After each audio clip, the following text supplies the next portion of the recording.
one and choose group with above track. So now you can see this one here is the group, and this is the, so basically this group is now containing these two patterns here. And if I want to group even more tracks, I can just go to the next one here and choose group with above track. So as you can see, they are now in the same group here. Here you can also see in the playlist the different lines here. You can see that it's kind of like a grid. Let's zoom in a bit so you can see what I'm talking about here. You can see all of the different lines here, which just tells you the time signature of the track. So I can just move this like that and it will stay in the right time. So you can change the fine-tuning of the timing here. So basically how you want the different patterns to be set in time by going to this list here. You can see it's now set on line, but you can change it to cell, you can change it to 1/6 step. So yeah, so let's say you want it to be 1/6 step.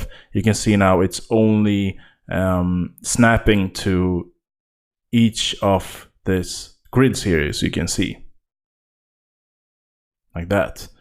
And we can also go to none, so now it's basically just random here. You can set it exactly where you want. So it can be out of tune like, or out of timing like that. So that is how you do it with the time signature in FL Studio's playlist. So let's go back to the line here. Happy about how this different pattern clips looks like. It's very easy to customize that. So if you're in the playlist view here and you have the playlist window open, you can just go to this one here and let's go to view and let's go to behind clips, for instance. Here you can choose, let's say that I don't want anything in the background like that, or I can choose some different things here, let's say aqua like that. And now you can really see the different clips here. I will go back to how I had before. So let's go to view here and just go to cell. But I really want to show you that you can choose a lot of different things here. You can see grid color, resize all tracks. You can do a lot of different customization in FL Studio. And this is really unique to FL Studio because different digital audio workstations, they have different kind of customizations as well, but I think FL Studio has the most one. There's so much you can customize in FL Studio, it's crazy.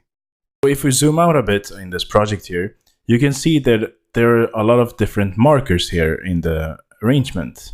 And how do you do that? You just simply go to wherever you want it to be, just right click here, add marker. And now we can call it whatever. So let's actually call it whatever. And now you can see it, it appears here. So you can do that by just, you want to see where, let's say, our chorus starts or verse starts. So that is really nice to have. But you can do that with this as well is to put a new time signature. So you can see the time signature for this part until this part here is 3/4, and then we have 4/4 time signature. So you can change the time signature of the track in time here by just doing the same thing, but instead of going to add marker, you just go to add time signature. And this is what is done here. So you can set time signature if you want to change it. So you can just change it to whatever you want. We can listen to, just listen to this track and you will hear what it does with this 3/4 and 4/4 time signature change.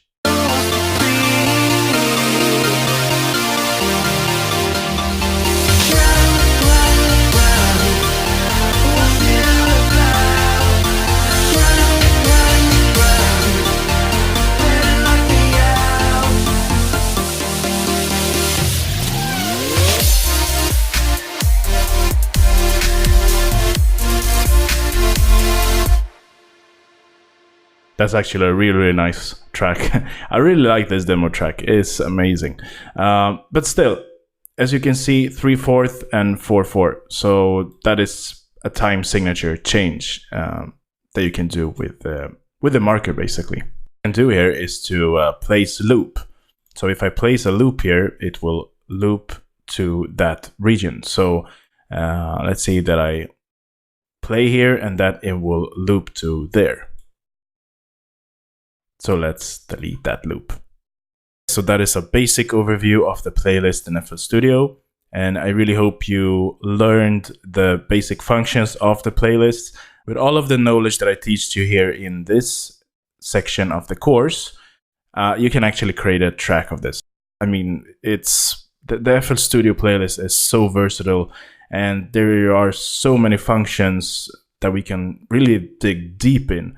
But just to create a track, it's very, very easy to just do it with the knowledge that I teach you in this video, in this lecture here. And my really big pro tip here is to just stay organized.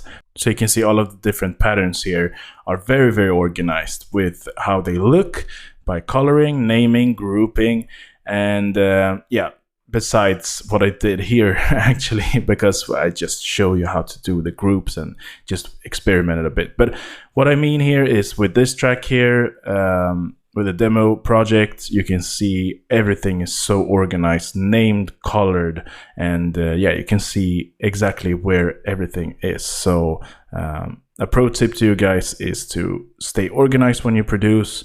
It's a lot easier to create a very nice track by doing this. Let's say that you're not organized and you're placing stuff everywhere, and you're just playing your track and you don't know what's going on, or why it sounds bad, or why it sounds out of tune or something like that, because you're not organized, you're not staying organized with your track. And then it's a lot more difficult to just see the error that you want to fix. If you were more organized, if you were coloring and naming everything, then you will see where you have this error, for instance. All right, guys, so let's see you in the next lecture.